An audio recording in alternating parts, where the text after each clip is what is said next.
바울은 로마서 12장부터 15장 13절까지 이 신득의 원리에 의해 의롭다함을 얻고 구원을 받은 성도들이 하나님의 은혜를 감사하며 이 땅을 살아갈 때에 어떻게 믿는 자로 살아야 될지를 적었습니다. 13장에서는 천국의 시민권과 이 땅의 시민권을 가진 성도가 정치적으로 겪는 갈등과 정치에 대한 바람직한 신앙의 삶의 자세를 다루었습니다. 오늘날 정치적으로 나누어진 세계에 하나님의 말씀을 바르게 이해하며 왕같은 제사장으로 살아가시기를 주님의 이름으로 권면하며 축복합니다. 1절 첫 번째 구절에 각 사람은 위에 있는 권세들에게 복종하라. 모든 사람은 위에 있는 이 단어는 회페르콘데 지금 나에게 통치를 하고 있는 그런 뜻이에요. 권세들에게 엑수시아는 그 자체로 하나님께서 인정해 주시는 권력의 직분이다. 복종하라 헤포타스는 그들의 통치 아래에 정렬하라라는 의미예요. 함께 봉독합니다. 디모데전서 2장 1절로 2절. 그러므로 내가 첫째로 권하노니 모든 사람을 위하여 간구와 기도와 도구와 감사를 하되 임금들과 높은 지에 있는 모든 사람을 위하여 하라. 이는 우리 모든 경건과 단정함으로 고요하고 평안한 생활을 하려 함이라. 아멘. 여러분과 제가 경건과 단정함으로 그리고 고요하고 평안한 생활을 위해서 지금 나를 다스리는 통치자에게 순종하라는 거예요. 두 번째 구절에는 권세는 하나님으로부터 나지 않음이 없나니 모든 권세는 지금도 하나님 아래에 그 권세가 다 있다는 거지요. 그래서 하나님께서 모세는 긍휼의 그릇으로 사용하시고 애굽의 바로 왕은 진노의 그릇으로 사용하셨음을 인정하라는 거예요. 1부부터 2부, 3부까지 이 시간에 아멘을 다 하네요. 내 생각과 맞으면 아멘이고 생각과 안 맞으면 침묵해요. 내가 좀 더 지켜보겠습니다. 세 번째 구절에 모든 권세는 다 하나님께서 정하신 바라. 바울은 국가의 권위와 근원이 하나님께 있기 때문에 국가 권세를 인정하고 권위를 존중하고 복종하라고 말씀하는 거예요. 정하신 타라 이 타소는 군사적인 의미로 많이 사용되었습니다. 군대나 전함들을 전투 대용으로 정렬시킨다는 뜻입니다. 어떤 사람을 임무에 임명하다는 뜻도 있습니다. 불확실한 것들 그리고 계획한 것들을 정렬하고 정돈시킨다는 의미가 정하신 파라 이 단어예요. 바울은 이 단어를 사용해서 국가의 권세가 하나님에 의해 정렬되고 정돈되었기 때문에 성도가 국가의 권위를 인정하고 법과 질서들을 지켜야 할 이유를 제시했습니다. 사도 바울은 오늘 말씀에서 기록된 대로 매우 어려운 주제 정치를 다루었습니다. 오른쪽으로 치우치면 어용이라고 지탄을 받고 왼쪽으로 치우치면 반정부주의로 낙인이 찍힙니다. 여러분 같으면 어떤 경우라면 또 그러한 경우라면 어떻게 처신을 하시겠습니까? 사도 바울도 지금을 살아가는 우리들처럼 정치와 관련된 사람들에게 고통을 당했습니다. 사도 바울은 율법주의자들과 율법 폐기론자들의 양극단에 의해서 괴롭힘을 당했습니다. 율법주의자들인 유대인들은 국가가 교회고 교회가 국가였습니다. 이들은 이스라엘을 지배하고 있는 로마의 정치로부터 독립하는 것이 모든 지상 목표였습니다. 따라서 로마에 대한 적대감을 가지고 로마 정부에 동조하는 모든 세력을 전복시키려고 했습니다. 율법 폐기론자들은 신앙의 자유를 빙자하여 윤리와 기존의 질서에 굴복하지 않고 임박한 종말서간으로 반국가적이며 반사회적인 형태로 나타났습니다. 이러한 틈바구니에서 바울은 오늘을 살아가는 우리에게 올바른 정치관을 언급합니다. 우리는 성경을 볼 때 구속사 관점으로 해석합니다. 구속사는 구속과 대속을 다룹니다. 아담 이래 모든 인류가 타락하여 그들을 구원하시려고 예수를 그리스도로 이 땅에 보내셨습니다. 하나님께서 이것을 이루시려고 이스라엘을 선민으로 택하여 그 민족에서 그리스도가 태어나게 하셨습니다. 이처럼 하나님 중심의 세계사가 구속사입니다. 이스라엘 주변의 여러 국가들은 하나님의 구속사를 중심으로 흥망성쇠가 일어났습니다. 하나님의 구속사역을 완성하기까지 세계는 그리스도의 피로 세운 교회 중심으로 펼쳐지고 있다라고 인지하는 것이 역사인식이 구속사입니다. 2절, 그러므로 권세를 거스르는 자는 하나님의 명을 거스름이니 거스르는 자들은 심판을 자취하리라. 아멘. 그러므로는 우의접속사예요. 지금부터 말하는 게 더 중요하다는 거예요. 권세를 거스르는 자는, 지금 통치자의 권세에 대항하는 자는 하나님의 명령을 대적하는 것으로 끝났다. 그 모습이 미래에 있을 하나님의 심판을 받는 것이다. 창조주 하나님은 만유의 주시며 주관자이시다. 여기서 질문을 하나 합니다. 하나님께서 그렇게 내가 원하지 않는 대통령, 내가 원하지 않는 왕, 그런 권세를 세우신 목적이 무엇일까? 성경은 단호히 말합니다. 하나님의 구원 계획을 완성시키려시는 하나님의 하나의 방편이라는 거예요. 로마서 9장 17절 함께 봉독합니다. 성경이 바로에게 이르시되 내가 이 일을 위하여 너를 세웠으니 곧 너로 말미암아 내 능력을 보이고 내 이름이 온 땅에 전파되게 하려 함이라 하셨으니. 아멘. 이스라엘 백성의 시각으로 보면 하나님께서 바로에게 내가 이 일을 위하여 바로를 왕으로만 세운 게 아니라 이스라엘 백성들의 왕으로도 세워서 하나님의 능력을 보여주시고 하나님의 이름이 온 땅에 전파되게 하려 함이라. 이게 쉽게 아멘이 안 돼요. 또 다르게 얘기를 하겠습니다. 이 말씀 구절로 한다면, 하나님이 일본 제국을 통해서 하나님이 이 일을 위하여 일본 제국으로 하여금 36년 동안 한일합방에 하고 그것으로 하나님의 능력을 보이고 하나님의 이름이 온 땅에 전파하게 하려 함이라. 아멘이 또 줄어들었네요. 여러분, 쉬운 얘기가 아닙니다. 3절에서 다스리는 자들은 선한 일에 대하여 두려움이 되지 않고 악한 일에 대하여 대나니, 선한 일을 하는 사람은 통치자가 두렵지 않습니다. 악한 일을 하는 사람은 통치자를 두려워합니다. 두 번째 구절, 내가 권세를 두려워하지 아니하려느냐? 선을 행하라. 그리하면 그에게 칭찬을 받으리라. 아멘. 지금 권세자를 두려워하지 않으려면 내가 지금 선한 일을 행하라. 그리하면 미래에 그 통치자로부터 칭찬을 받게 될 것이다. 여러분, 권세를 두려워하지 않으려면 선을 행하라. 윤리 수준이 아니에요. 선하신 분은 하나님밖에 안 계시기 때문에 선하신 하나님 앞에 내가 칭찬을 받으려면 선한 하나님 앞에 눈도장을 받아야 되는 거예요. 그런데 지금 하나님은 눈에 보이지 아니해요. 여러분과 제가 억울한 일을 겪고 힘든 그런 상태에 이 나라가 있다면은 이 말씀을 가지고 안 싸울 수가 없어요. 저도 젊었을 때 하나님께 삿대질한 내용입니다. 아니, 그럼 김일성, 김정일, 김정은 3대를 걸쳐서 이렇게 된 것도 하나님의 뜻입니까? 6.25 정쟁을 통해서 죄 없는 사람이 죽어가는 게 하나님 뜻입니까? 왜 말들이 없어요?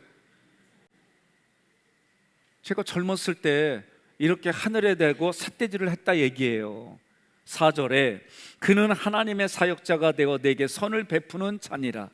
그는 하나님의 사역자가 되어, 이때 사역자가 됐다는 얘기는 원어로는 하나님이 그 사람을 일시적으로 고용했다라는 뜻입니다.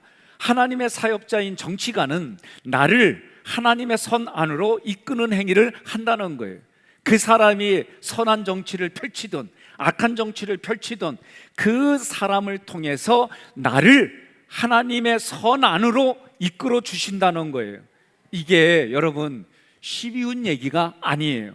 두 번째 구절에 그러나 내가 악을 행하거든 두려워하라.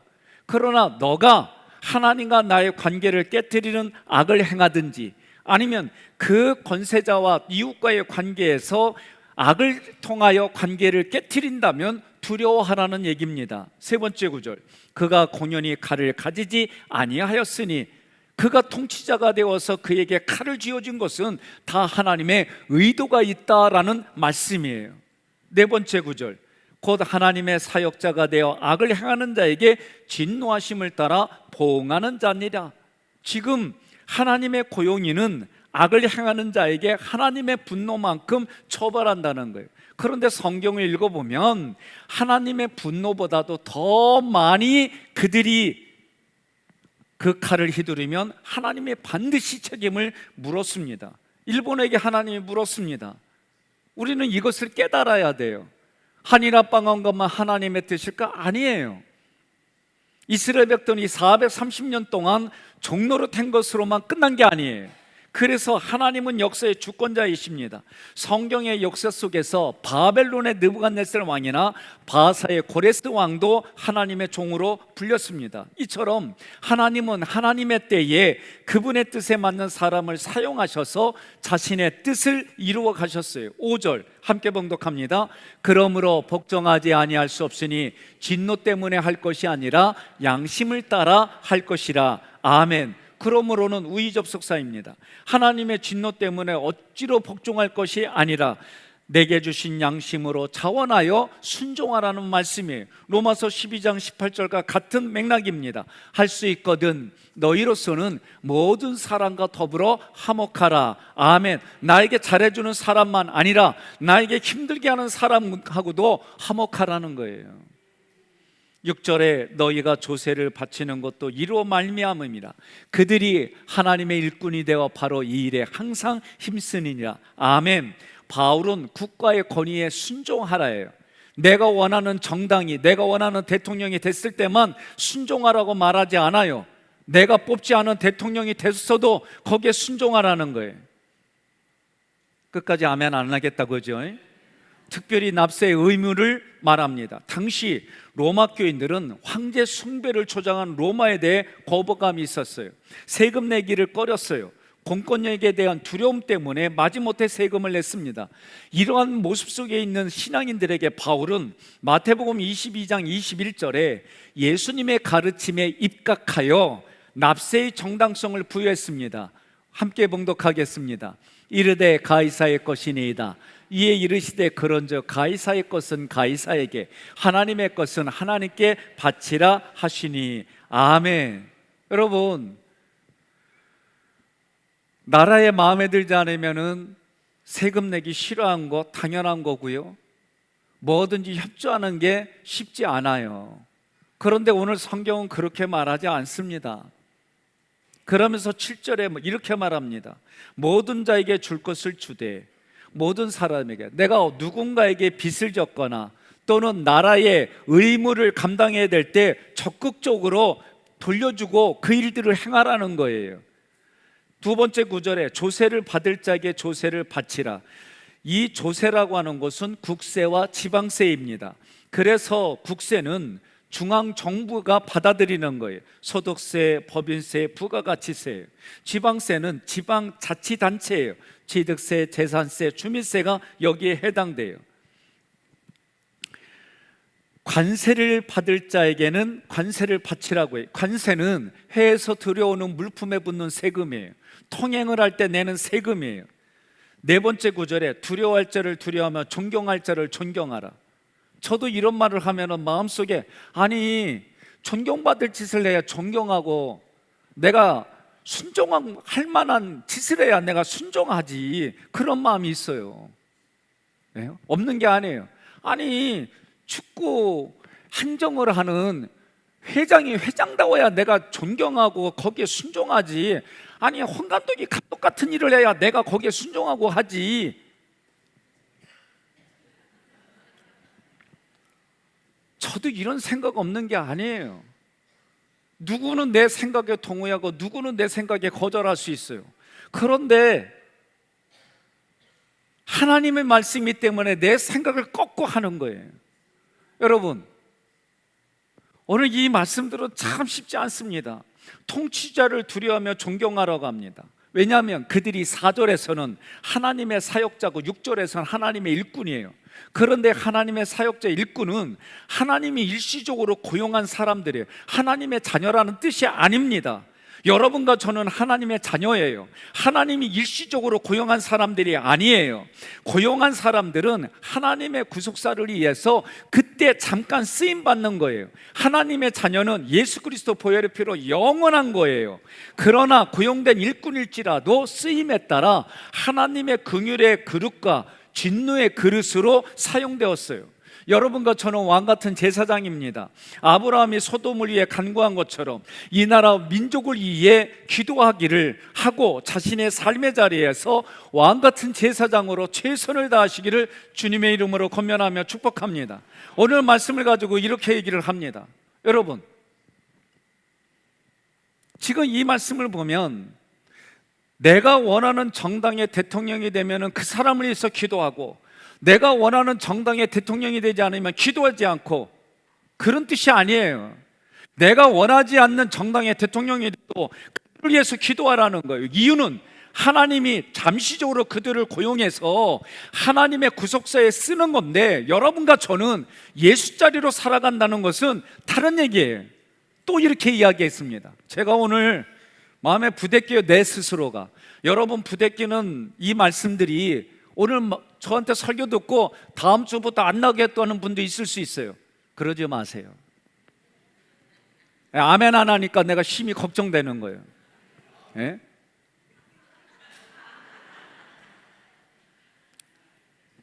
쉽게 말하면 이런 겁니다. 여러분들이 제가 국민의힘을 위해서 빨간 옷만 입고 그렇게 외치기를 소망하십니까? 제가 파란 옷을 입고 더불어민주당의 일 얘기만 자득하고 거기에 그렇게 하기를 원하십니까? 아니 1부, 2부, 3부 때 처음으로 이렇게 대답하니까 내가 감사해요. 예? 밖에 나가서는 여러분들이 내게 은혜 받은 대로 이해관계 다양한 부분을 해서 여러분이 소신껏 하세요. 그러나 교회 와서는 빨간 당 파란 당이 아니라 우리는 보혈당이고 예배당 이거 하나로 살아가는 거예요. 교회에서 다른 얘기하지 마세요. 저는 우리 장로님들에게 오랫동안 주지시켰어요. 어느 당이든지 간에 교회에 문을 닫게 하고 설교 못하게 하고 예배를 못 드리게 하면 나는 이거를 지키는 사람이기 때문에 얘기해야 됩니다. 그러나 역사가 가르쳐주듯이 기독교는 공산주의와 함께 할 수는 없어요. 여러분들이 믿음으로 내가 교회 오시면 당 얘기하지 마요. 가뜩이나 나 당약 먹고 있어요. 힘들어. 저도 젊었을 때에는 아까 얘기했잖아요. 하나님 앞에 이런 구절들이 안 들어와요. 그러면 그렇게 죽으란 얘기입니까? 제가 몇 년 전에 이사야 목사님이 북한 선교를 하셔서 탈북민들을 그들을 도와주는 목사님이에요. 그분이 만화로 이렇게 영상을 만드는 내용들이에요. 기억나실 겁니다. 수십 명이 이제 저 북녘 땅을 탈출하려고 만났어요.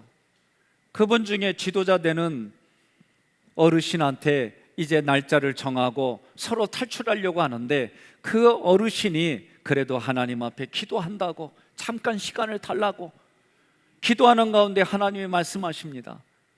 내가 너를 구원해주는 손이 짧느냐? 예? 아니라는 거예요. 그러면서 그 어르신에게 하나님께서 하시는 말씀이 탈북하지 말라는 거예요.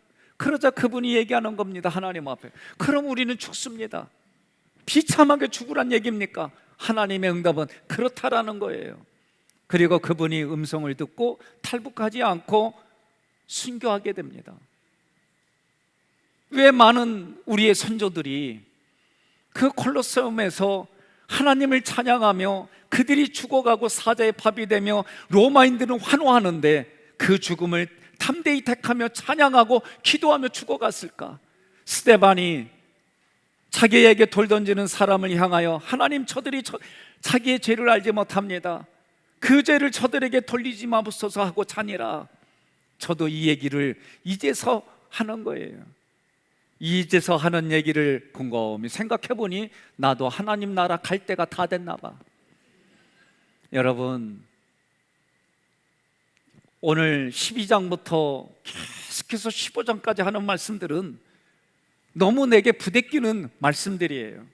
나는 여러분들이 교회에서 정말 해야 될 하나님의 말씀을 붙들고 살아가시기를 바라고, 여러분들이 그 말씀의 은혜를 받고 밖에 나가서 촛불이든 태극기든 어떤 것이든 손쉽껏 하되 하나님의 음성을 귀 기울이시기를 바라고, 그 음성 앞에 찾아갈 때 하나님의 역사는 때로는 강대국의 왕도 사용하시기도 하고 때로는 저 북녘 땅도 사용하시는 하나님의 그 역사에 순종해서 우리가 할 수 있는 것은 하나님 앞에 기도하고 내 삶의 그 음성대로 최선을 다하여 살아가는 줄로 믿습니다. 오늘 말씀을 가지고 저는 PPT로 다시 요약해 봅니다. 그리스도인과 정치라는 제목으로 1절부터 7절의 말씀이에요. 본문은 성도들이 세상 권세를 하나님의 도구로 인정하고 양심을 따라 법과 질서에 순종해야 할 일을 알려줍니다. 1절부터 4절에 세상 권세가 하나님께 속했음을 인정하겠습니다. 1. 모든 권력은 하나님의 주권 아래에 있음을 믿고 국가의 권위와 질서를 존중하겠습니다. 2. 좌우로 치우치지 않고 세상 통치자들과 나라를 위해 항상 기도하기 힘쓰겠습니다. 3. 악을 멀리하고 날마다 선을 행하여 세상 속에서도 칭찬받는 성도가 되겠습니다. 5절로 7절의 양심을 따라 성도의 의무를 다하겠습니다. 1. 처벌이 두려워서가 아니라 하나님이 주신 바른 양심을 따라 자원함으로 순종하겠습니다. 2. 세금과 관세를 정직하게 바치며 이 땅의 시민으로서 맡은 의무를 성실히 다하겠습니다. 3. 위정자들을 하나님이 쓰시는 일꾼으로 인정하며 마땅한 존경과 예의를 갖추겠습니다. 이러한 내용들을 내 마음에 하나님께서 기록한 줄로 믿고 저는 이렇게 고백합니다. 모든 권세가 하나님의 손에 있음을 믿고 양심을 따라 법과 의무를 다하며 이 나라를 위해 기도하겠습니다. 하나님 나라를 확장하며 왕같은 제사장으로 살아가겠습니다.